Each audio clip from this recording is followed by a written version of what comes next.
and another senator does not promptly come forward claiming the objection, the senator making the objection will be listed in the relative section of the Senate calendar as having placed that hold.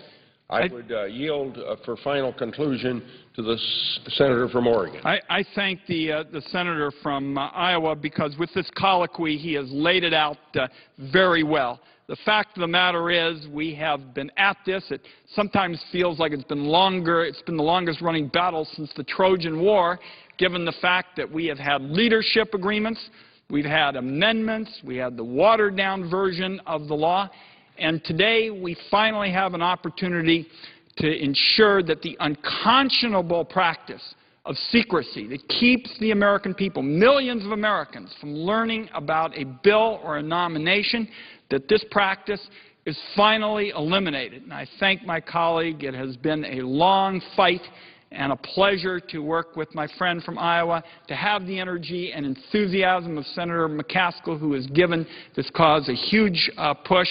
And I ask unanimous consent, Madam President, as part of this colloquy, to add Senator Merkley as a co-sponsor to the bipartisan Senate resolution eliminating secret holds, and include a further colloquy in the record. Without objection. And I yield.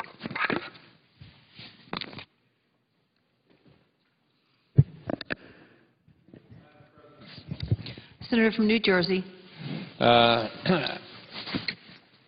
Madam President, people across this country are feeling pressures from so many points of view. Job loss, threatened losses in the future as pressure exists on businesses, particularly small businesses across our country.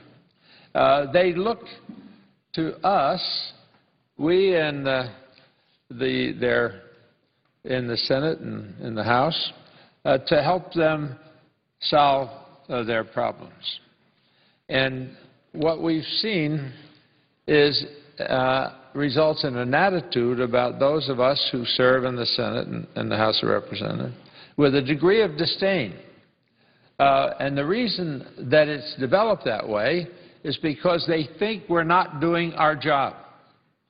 And if they watch television or listen to what's going on, it further confirms the fact that they have in mind that we're not doing our jobs, that we're wasting time, that we're not paying attention to the country's needs.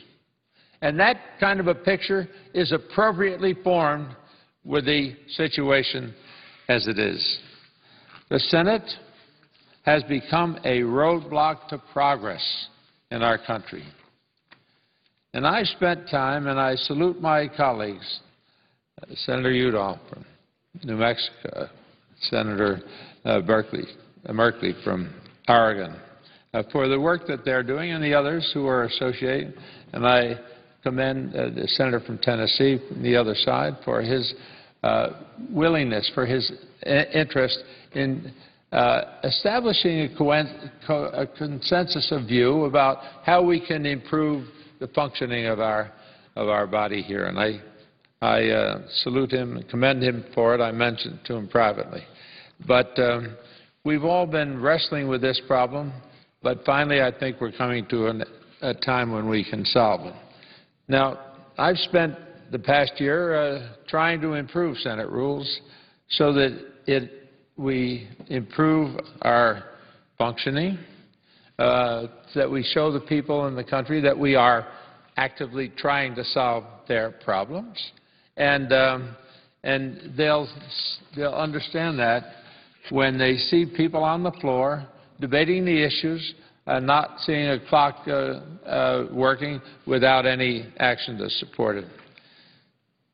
Last year, and again this month, I introduced the Mr. Smith Act to require filibustering senators to come to the floor and actually filibuster. The filibuster is a right that's reserved for senators when they object to a piece of legislation that we're dealing with,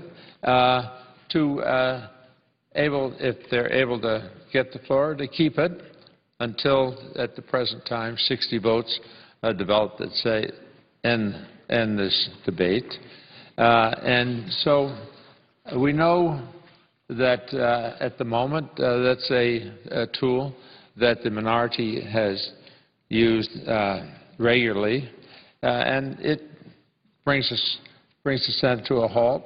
But if the plurality, the majority, shifts, that the same thing is liable to happen, but with the Democrats then using the filibuster for dilatory reasons. Well, what we're going to do here, make the body more transparent, reduce the practice of grinding the Senate to a halt for no good reason. Today we'll have the opportunity to vote on a couple of resolutions that include proposals based on the Mr. Smith Act.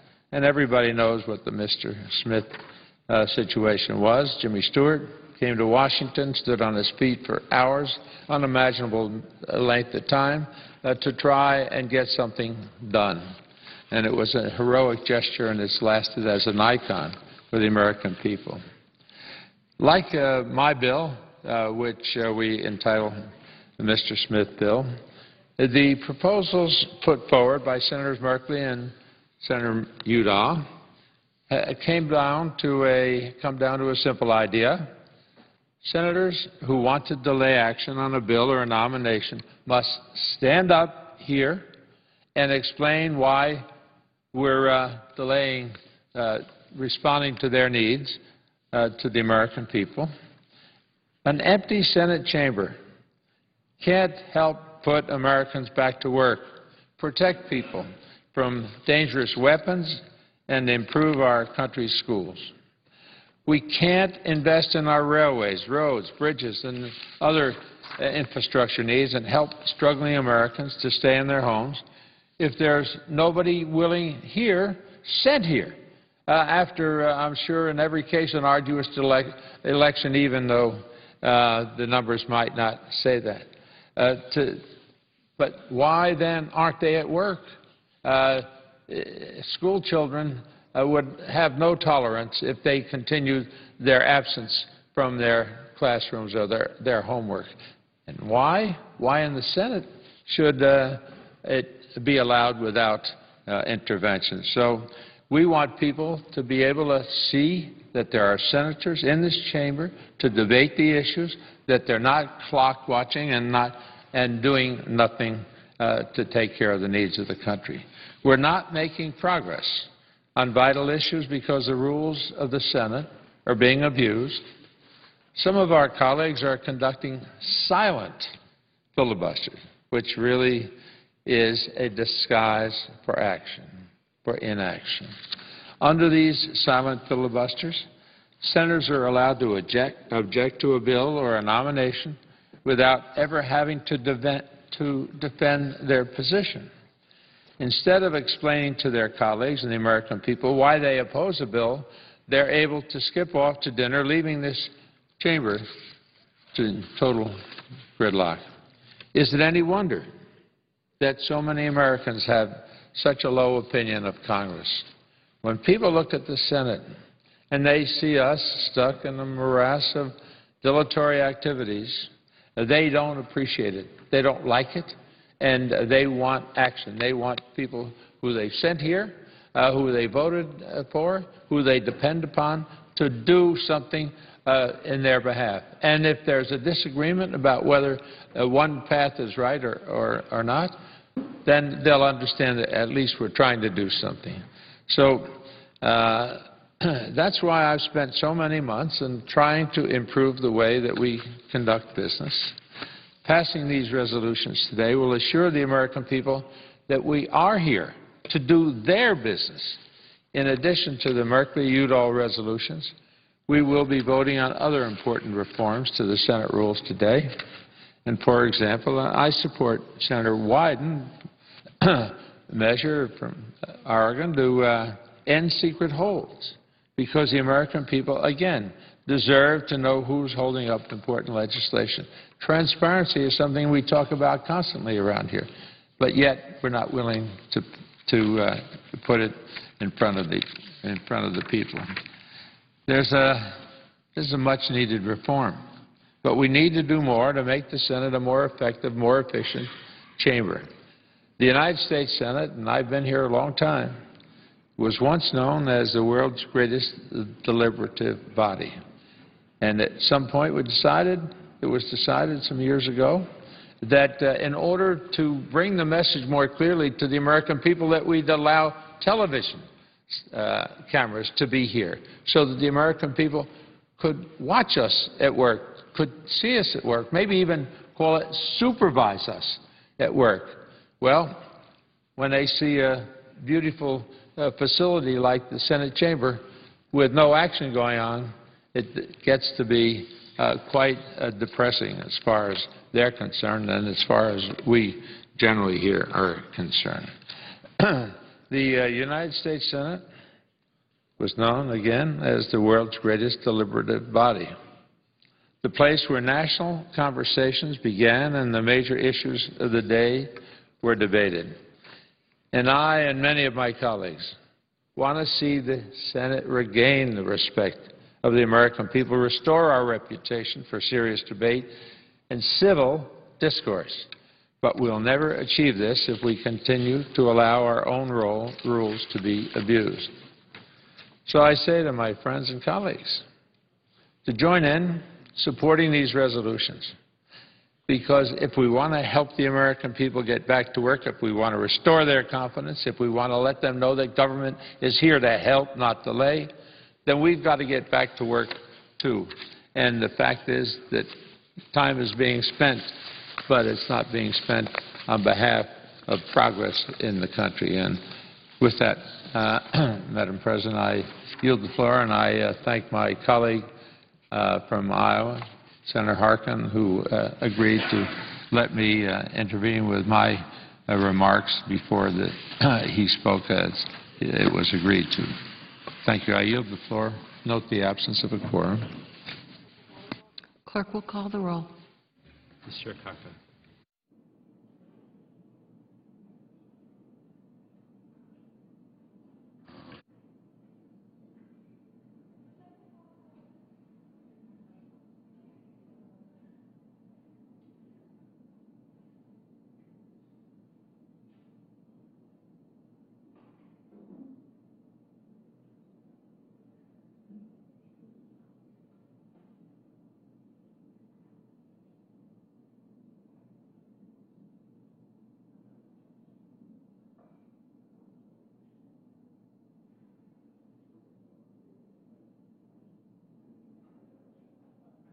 Madam President. Senator from Iowa. Madam President, I ask that further proceedings on the quorum call be dispensed with. Without objection. So ordered. Madam President, I ask unanimous consent that Danielle Holliday and Megan Culligan of my staff be granted floor privileges for the duration of today's session. Without objection. Madam President, exactly 16 years ago, in January of 1995, for the first time in 8 years, I found myself as a member of the minority party here in the Senate. At the beginning of that Congress, Republicans outnumbered Democrats 53-47. The exact same majority to minority ratio that exists today, just in reverse order. Yet even though I was opposed at that time to the majority party's agenda, I introduced legislation to change the Senate rules regarding the filibuster. My plan would have ensured ample debate and deliberation, which I always hear is the stated purpose of the filibuster, but it would have allowed a bill or a nominee to eventually receive a yes or no vote. Now, again, my proposal didn't pass. I had first proposed this at a meeting at a conference of our Democratic senators that was held in 1994. And because at that time I saw, and I predicted, and it's in the congressional record, that I had predicted at that time that there was an escalating use of the filibuster that was being used not for debate purposes, not just to slow things down, but to actually provide for a veto of pending legislation by the minority. I predicted at that time if this arms race were not nipped in the bud, it would escalate, because it had been escalating since the 1980s. You know, Democrats were in power, Republicans would have X number of filibusters, and then when the Republicans were in power, the Democrats would do the same to the Republicans. And the Republicans would come back in power, and the Democrats would do the same to them, and back and forth. But each time it escalated. Escalating arms race. And I predicted at that time if we didn't do something about it, it was going to get worse. Unfortunately, my prediction became all too true. In the intervening years, because of the extraordinary use of the filibuster, the ability of our government to legislate and to address the critical problems is severely jeopardized. 16 years after I first introduced my proposal, it's even more apparent that for our government to properly function, we must reform the use of the filibuster. There are those that have criticized me and argued that Senator Harkin would not be doing this if he were in the minority. Well, again, that's not true, as I repeat. In 1995, when I was a member of the minority party, I first introduced my proposal. And the truth is, in the future, whether the chamber is controlled by Democrats or Republicans, I will continue to work to accomplish a couple of things. One, to provide that if there's going to be a filibuster, that it's a real filibuster, that the filibuster is used to slow down the processes, to give the minority ample time to debate and discuss and to amend. But in the end, the majority rule must come to the United States Senate. Now, Madam President, I thank Senator Schumer and Senator Alexander for the effort they made to negotiate a package of badly needed reforms. Of course, eliminating secret holds is long overdue. It's wrong that not only can a minority block the majority from acting, but too often it does it secretly and without any public accountability. So eliminating that and eliminating the confirmation of many low-level executive branch nominees, I think, are meaningful steps in the right direction. And while I fully support these steps, they are far from the meaningful reforms, I think, that are essential to make the United States Senate a properly functioning legislative body. Keep in mind, we are a legislative body. The filibuster was once an extraordinary tool used in the rarest of instances. Across the entire 19th century, there were only 23 filibusters. From 1917, when the Senate first adopted rules on this, until 1969, there were fewer than 50 in that whole time span, less than one a year. During the 104th Congress, in 1995, when I first introduced my resolution, there were 82 filibusters. But it was not until the 110th and 111th Congresses that the abuse of the filibuster would spin wildly out of control. In the 110th Congress, there were an astonishing 139 motions to end filibusters. In the 111th Congress just ended, there were 136, 275 filibusters in just over 4 years. It has spun out of control. Now, this is not just a cold statistic of 275 filibusters.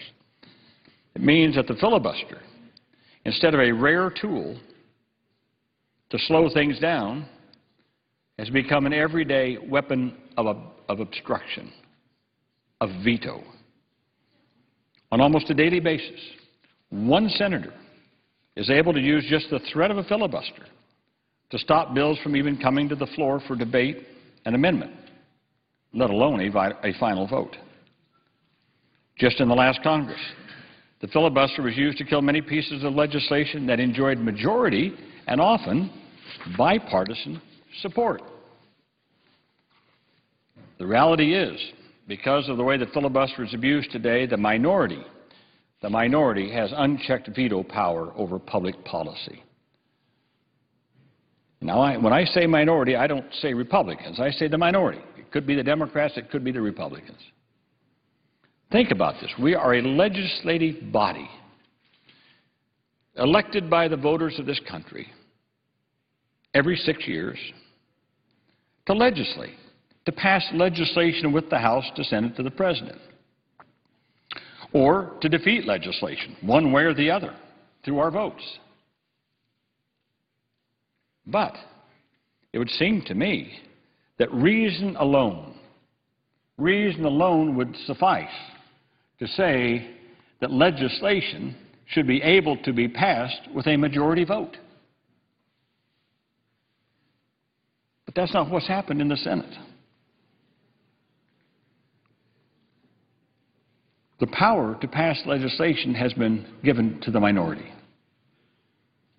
Reason alone would dictate that there's something inherently wrong and inherently unconstitutional about this. As James Madison noted when rejecting a supermajority requirement to pass legislation, here's what James Madison said, and I quote, "It would no longer be the majority that would rule, the power would be transferred to the minority," end quote. Unfortunately, Madison's prediction has come true. We are the only democratic body in the world, and I challenge anyone to contradict me on this with proof. We are the only democratic body in the world where the minority, not the majority, controls. In today's Senate, democracy, which we all claim to be such strong supporters of, democracy is turned on its head. The minority rules, the majority is blocked. The majority has responsibility and accountability, but lacks the power to govern.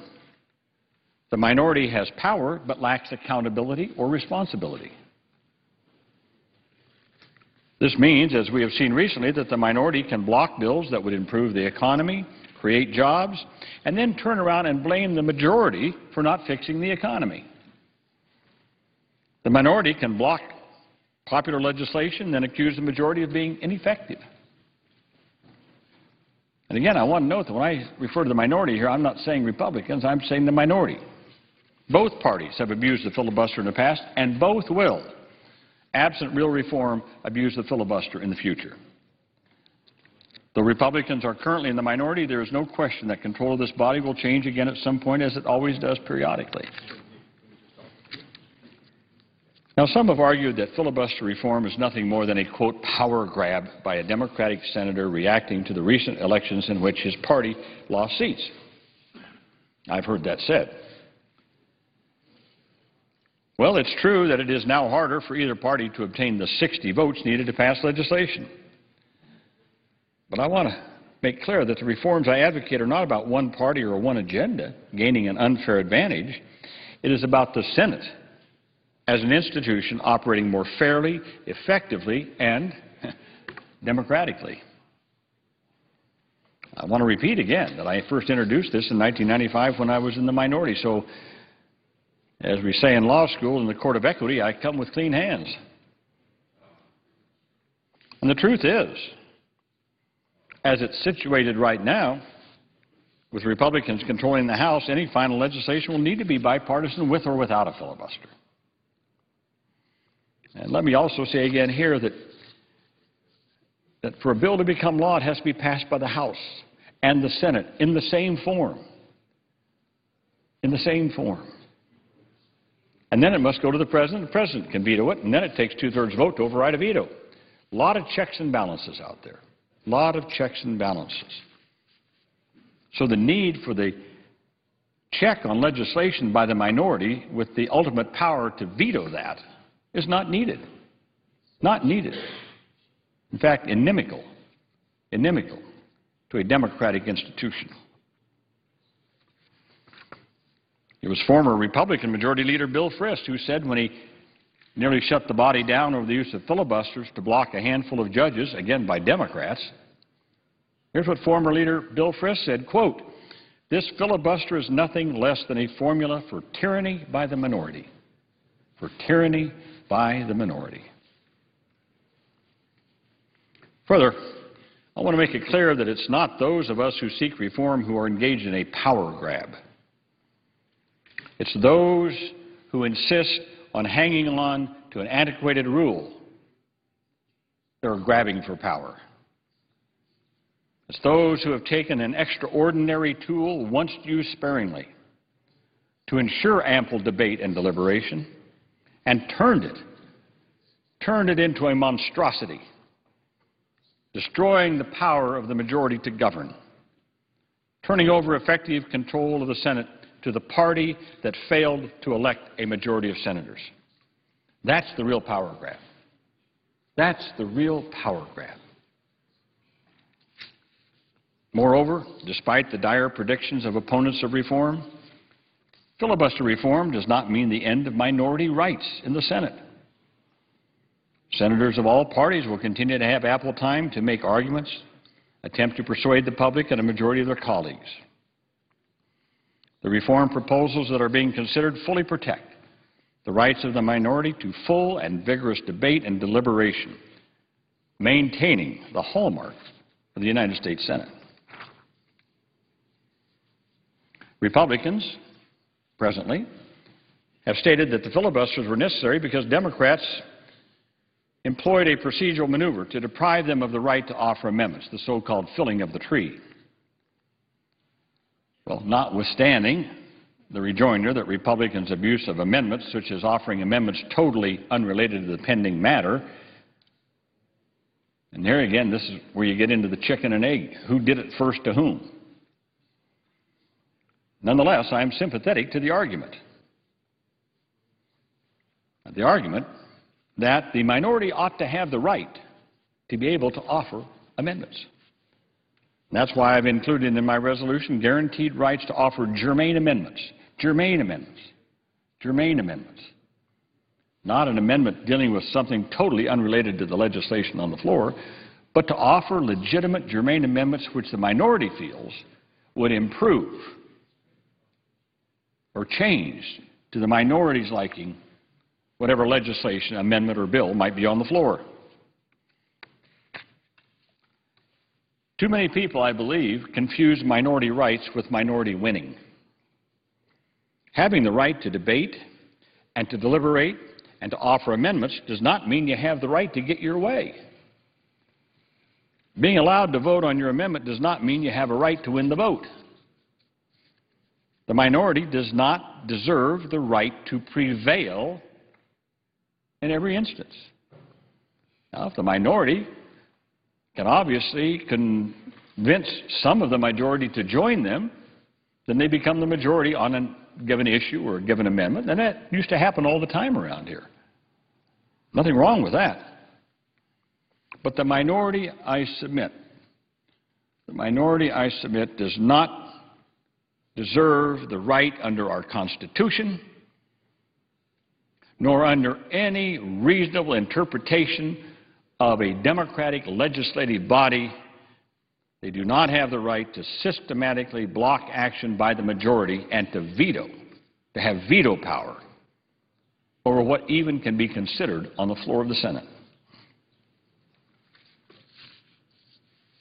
The fact is, provided that the minority is vested with ample protections, as it is in my proposal, and at the end of ample debate, the majority should be allowed to act. What is so radical? What's so strange about the notion that in a legislative body, the people's representatives should vote up or down on legislation or a nominee? As Senator Henry Cabot Lodge stated many years ago, quote, "To vote without debating is perilous, but to debate and never vote is imbecile." To vote without debating is perilous, but to debate and never vote is imbecile. I think, Madam President, at the heart of this debate is a central question that we're not coming to grips with. Do we really believe in democracy? Do we really believe that the issues of public policy should be decided at the ballot box and not by the manipulation of archaic procedural rules? I think the truth is both parties appear to be afraid of majority rule, afraid of allowing a majority of senators to work its will. At its heart, those who hang on to this outdated rule, those who vigorously oppose the majority having the ability to govern, I believe, fear the American people. They fear the American people. They fear that the people's choices and wishes will be translated into action here in Washington. The central question, I think, for this body is very clear. Do we or do we not believe in democracy and majority rule? Elections should have consequences. After ample protections for minority rights, the majority party in the Senate, whether Democrat or Republican, duly elected by the American people, should be allowed to carry out their agenda and be allowed to govern. Should I be opposed to reform of the filibuster because I'm afraid that Republicans someday will become the majority party in the Senate and proceed to enact their agenda? No. I believe in democracy for Republicans and Democrats alike. I believe in majority rule for Republicans and Democrats alike. The distinguished minority leader a week or so ago said, in regards to our proposals, said, you know, the majority, the Democrats, ought to be concerned because a couple of years from now the Republicans might take over this place and we'd be able to undo a lot of the things that they did. Fear that somehow the Republicans will get the majority and be able to enact their agenda. I say to my friends, God bless you. If you win the election and you become the majority party, you ought to govern. Now, what are the checks and balances? Well, we don't know what the president will be, whether it will be a Democrat or Republican. We don't know what the House is going to be. There are still a lot of internal checks and balances in the committee structure. The minority, under my proposal, can still slow things down. I read in the paper the other day, one senator said that it ought to be the right of the minority to slow things down. I believe that in the Senate. I believe that the minority ought to have the right to slow things down. That's why my proposal provides for that. Provides for that. There's ample opportunity to slow things down. Throw some sand in the gearbox of the majority. But in my proposal, at the end of a period of time of 8 days, the majority can govern. The majority can govern. So you can slow it down. The minority can still slow it down. And slow down everything. Slow down every amendment. Slow down every bill. So compromise and negotiations would still go on. Well, some people say, what if in the future the Tea Party, I hear that on my side, what if the Tea Party gains a majority in the Senate? We'll need the filibuster to stop them. I say to my friends on this side and others, it's a sad day in America when the only way we can stop the Tea Party or any other extreme group is through subterfuge, through filibusters, secret holds, and parliamentary trickery. We have to have a fundamental confidence in democracy and the good sense of the American people. We have to have confidence in our ability to make our case to the American people and to prevail at the ballot box. We must not be afraid of the American people. We must not be afraid of how they cast their votes and for whom they cast their votes. I'm not afraid of the will of the people expressed at the ballot box. That's what sent me to this chamber. And I should note, it used to be the operating principle of this body. But over the years, especially recently, it has become grossly distorted. Now, we all have our views on the recent election and what the American people said. Everybody's got a view on it. So I'll say what I think my view is. The American people spoke loudly that they're fed up and angry with Washington, with government, with Congress. They want change. They want an end to the dysfunction in this city. In too many critical areas, job creation, the economy, immigration, energy, just to name a few, people see a Congress that is simply unable to respond effectively to the urgent challenges of our time. Madam President, My proposal is basically the same as I offered 16 years ago. It would amend the standing rules of the Senate to permit a decreasing majority of senators over a period of 8 days to invoke cloture on a given matter. So again, a determined minority could slow things down for 8 days. Senators would have ample time to make their arguments, attempt to persuade the public and a majority of their colleagues. This protects the rights of the minority to full and vigorous debate and deliberation, again, maintaining the hallmark of the United States Senate. At the end of ample debate, however, there would be an up or down vote on an amendment, a bill, a nominee. My proposal would restore a basic and essential principle of representative democracy, majority rule in a legislative body. I also think there's another advantage. I think it would lead to greater compromise. Well, many have argued that it's the filibuster that forces compromise and collaboration. I disagree.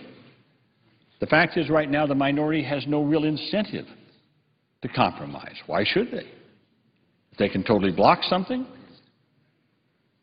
and then go out and campaign on the message that the majority just couldn't get anything done. So again, the minority has a great deal of power, but zero incentive really to compromise. I think my proposal would encourage a more robust spirit of compromise. If the minority knows that at the end of the day, at the end of 8 days, that 51 votes will be enough to bring a bill to the floor or to end debate on an amendment or a nominee, it seemed to me that they would be more willing to come to the table and compromise. And for the majority, the reason to compromise is because for the majority party in the Senate, and I see either one, the Democrats or Republicans, whoever's in the majority, one of the most valuable things is time, allocation of time here in the body. So the majority always wants to save time. So rather than chew up 8 days on a nominee or an amendment, the majority would like to get it done in a day or so. The minority, knowing that at the end of 8 days, 51 votes can pass something, would say, well, maybe we ought to compromise now and we'll get what we can out of it without dragging it out 8 days. Right now, there is literally zero incentive to compromise.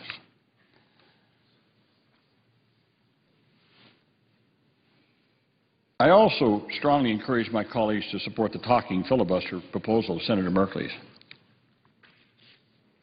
They claim it's about silencing the minority, but the fact is the filibuster has nothing to do today with debate and deliberation. It's used to prevent consideration, rather than serve to ensure the representation of minority views and to foster deliberation. The minority uses the filibuster to prevent debate and deliberation. Filibuster has been used to defeat bills and nominees without their ever receiving a discussion on the floor. So the world's greatest deliberative body, the Senate, has now become the world's greatest non-deliberative body.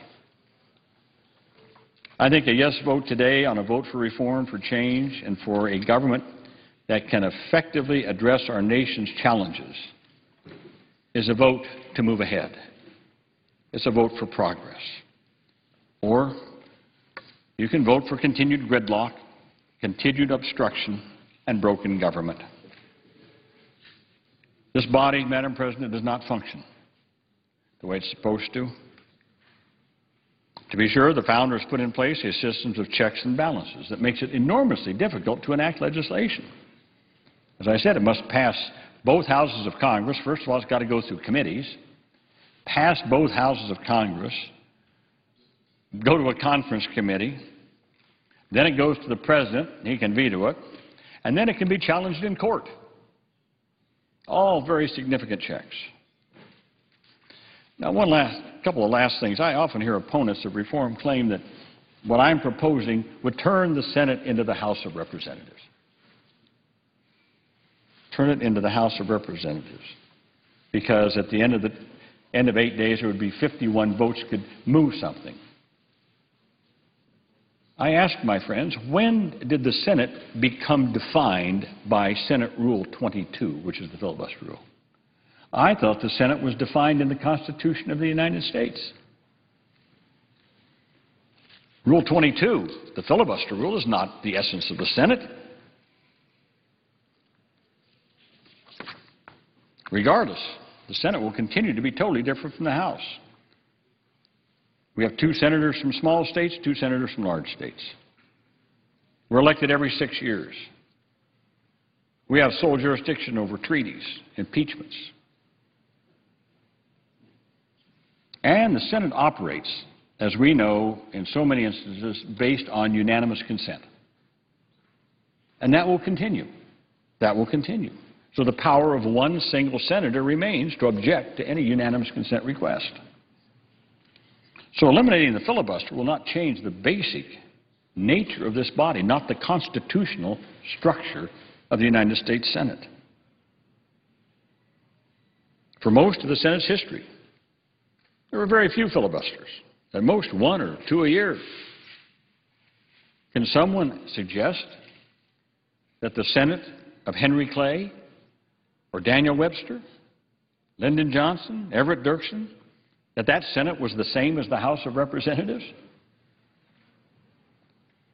I mean, even in my short time here, I've been here now, 26 years, we used to have amendments on the floor that we would debate and vote, and if you got 51 votes, you won. We don't do that anymore. Under the present structure of the Senate, under the present Rule 22, the way it is being used today, every measure that passes the Senate must have 60 votes. Whatever happened to the idea of majority rule? Now you have to have 60 votes. And I've heard some say that, well, if you have to have 60 votes, this encourages compromise to get to the 60 votes. Well, I'm all for compromise. I brought a lot of legislation to the floor in my time here. Some have been adopted 100 to nothing. Farm bills, appropriations bills, others that I have brought to the floor both as a majority in the majority party and in the minority party as the ranking member on a committee. And we didn't need 60 votes. If someone offered an amendment, they had the right to offer an amendment and get 51 or 52 or 53 votes and win. I have never stood at that desk either as a committee chair or as a ranking member and insisted on a bill that we had on the floor that it had to have 60 votes in order to pass any amendment. But that is what has happened now in the Senate. Some say, well, that promotes compromise. But everybody, anyone who has a bill or an amendment wants to get the most votes possible, right? So you want to get more votes. That's the very nature of legislation. But sometimes there is a bill or an amendment that does not lend itself to easy compromise. It may be contentious. And you have to take a hard vote. And maybe it only gets 51 votes. Should that amendment go down to failure because it got 51 or 52 or 53 or 54 or 55 or 58 or 59 votes? Go out and explain that to the American people. Go out to your next town meeting and say, no matter what happens, you can't pass anything with 51 votes. You have to have 60 votes to pass anything in the Senate, giving the minority the right to veto anything. And see how people react to that. I think if they understood it, they'd say, that's nuts. We all stand for election every 6 years. If we only get 52% of the vote, maybe we shouldn't be here, because obviously there was no consensus among the people who voted for us that we should represent them if we didn't get 60% of the vote. Is that what's coming, that we have to have 60% of the vote to even serve in the United States Senate? I know I'm taking it to its extreme. I know no one's suggesting that.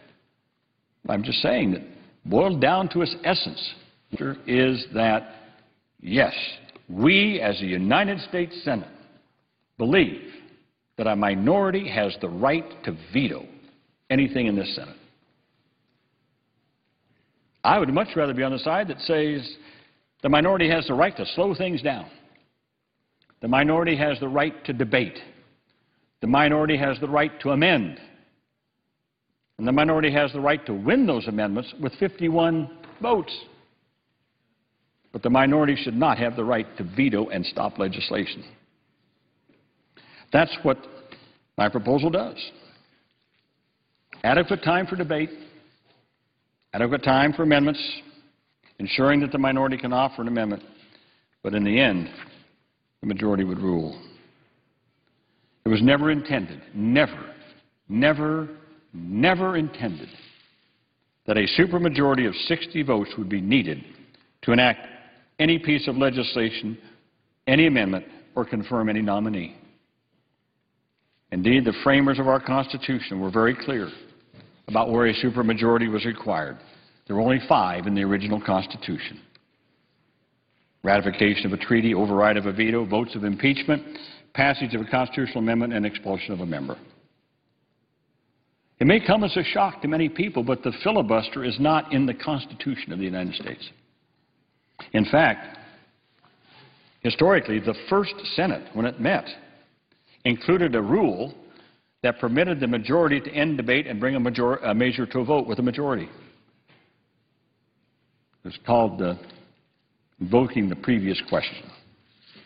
But they had the right to do that. It was done away with by Aaron Burr, then Vice President of the United States. We know what happened to him. But that was done away with. And so the Senate embarked upon almost 100 years, a little over 100 years, of really having no rules, but then again, the Senate didn't do much. They really didn't do much. However, in the 21st century, as a major superpower, with things happening with lightning speed around the world, we have to be able to react a little bit more rapidly than what we reacted in the 19th century. Moreover, reform of filibuster rules stands squarely in the tradition of updating Senate rules as needed to foster an effective government that can respond to the challenges of the day. The Senate has adopted rules that forbid the filibuster in numerous circumstances, such as the war powers in the budget. Think about that. For some reason, the Senate at some point in time said you can't filibuster the budget. Imagine that. Filibuster other things, you can't filibuster the budget. How about the War Powers Act? What could be more important than whether or not we go to war or not, a power granted to the Congress by the Constitution, but you can't filibuster it? Think about that. So, we have rules that forbid the filibuster. We have passed 4 significant reforms of the filibuster since 1917. Today, unfortunately, it has become abundantly clear that we cannot govern a 21st century superpower when a minority of 41 senators can dictate action or inaction to a majority of the Senate and a majority of the American people. A majority of the American people.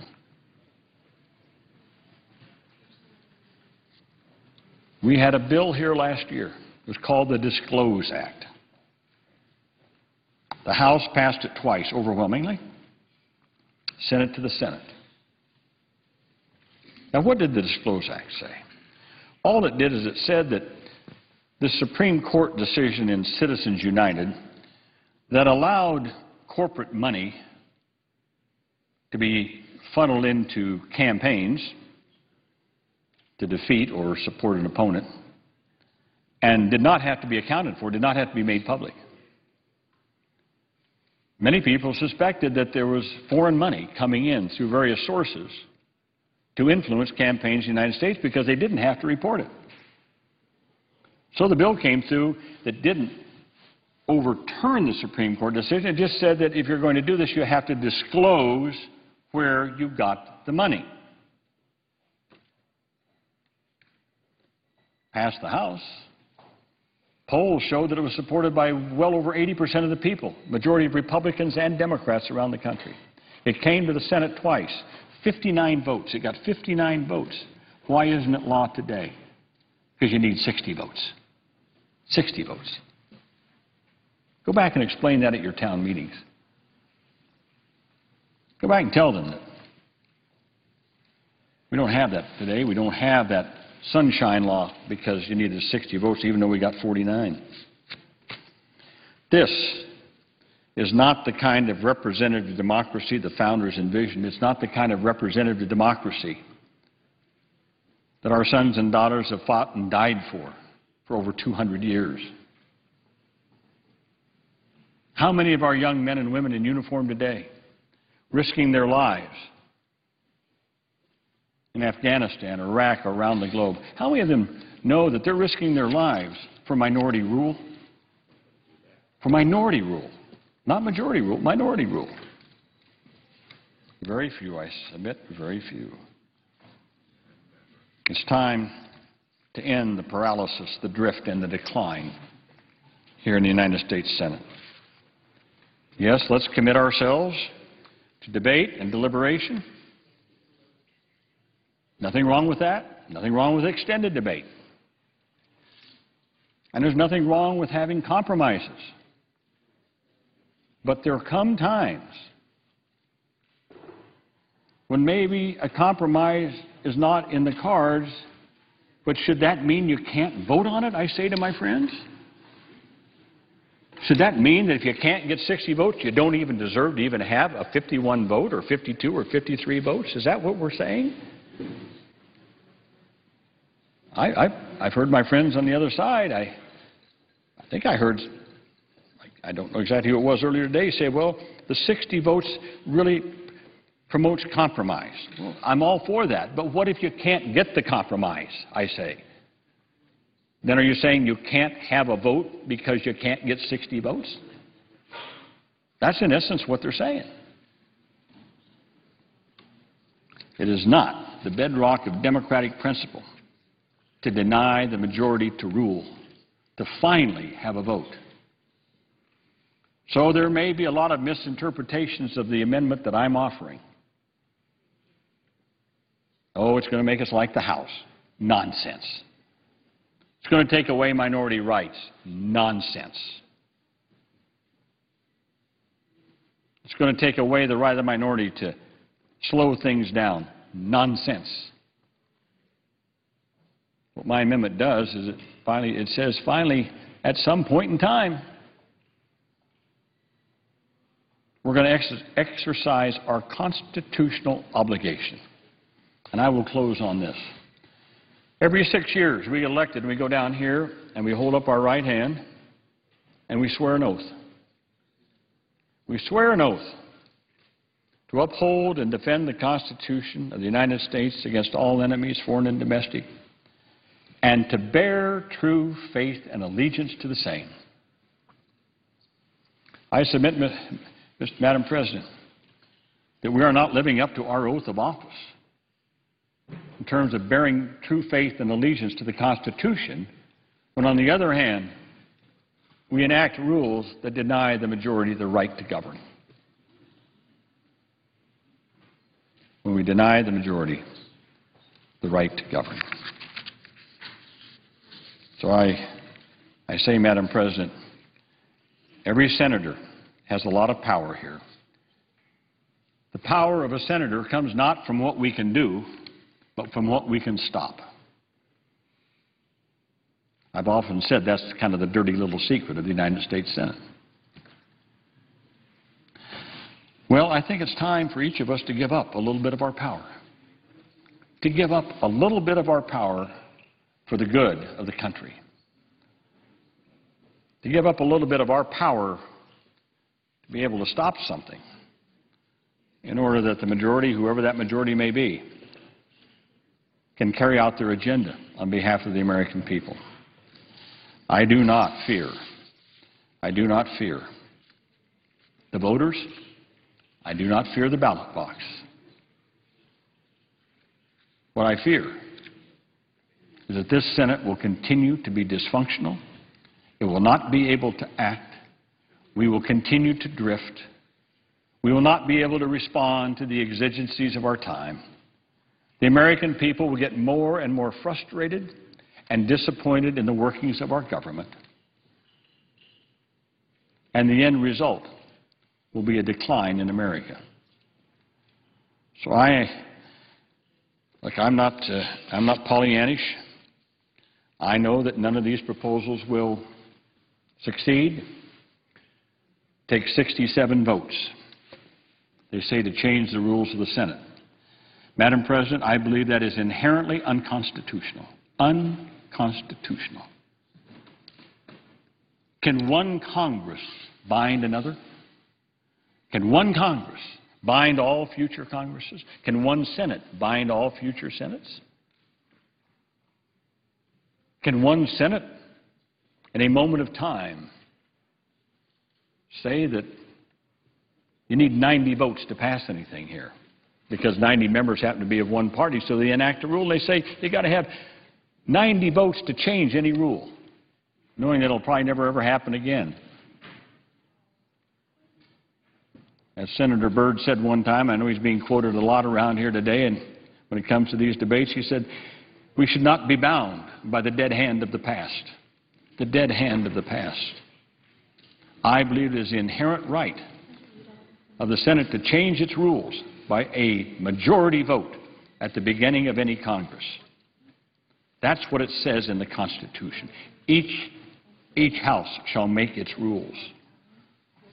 It doesn't say each house makes its rules and every succeeding house must abide by those rules. It didn't say that.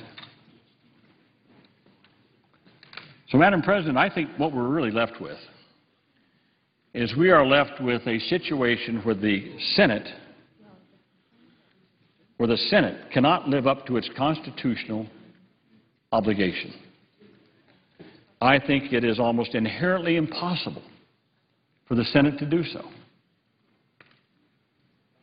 And therefore, I think that we must now have to look to the courts to provide some relief in this matter. Just as the Supreme Court decided in Baker v. Carr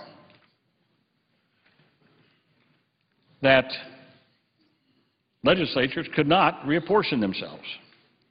And so, therefore, they found it unconstitutional. I quite frankly think a case can be made to the courts that the Senate rules, as they are now applied, with the 67-vote threshold, prevents me, a senator from Iowa, prevents a senator from Georgia, prevents a senator from Oregon, from fulfilling his or her constitutional obligations to their constituents, to the people who elected them, to try to get legislation passed on a majority basis. So, like I said, I'm not Pollyannish. I know where the votes are here today. I don't know. I know that my proposal won't get many votes. It didn't get many in 1995 either. And people say, well, Harkin, why are you doing this? Why do you do it when you don't get many votes? I do it because I believe in it. I believe with all my heart and all my soul that the Senate is not operating constitutionally right now. So, I feel that this fight must continue. And as I said, Madam President, I now come to that point in time where I feel that perhaps we must look to the courts for their decision on whether or not the Senate is capable ever of fulfilling its constitutional responsibilities and obligations. So I hope that we don't have to go there. I hope we could adopt some of these reforms, such as the Merkley Amendment or my proposal. But quite frankly, at the essence of it is the proposal by the senator from New Mexico. That is the heart of it. Can a majority of the Senate change its rules at the beginning of a Senate? I believe it is constitutionally not only permissible, but I think we are obligated by the Constitution every 2 years to adopt the rules of the Senate by a majority vote and not by 67 votes. So I close my part of the debate by appealing to the conscience of our senators to think about majority rule, to think about rights of minority, but to think about the rights of the American people to have their voice heard here by a majority vote, and not by a supermajority. I believe that's our constitutional obligation. Madam President, I yield the floor. The senator from Georgia is recognized. Madam President, I rise briefly.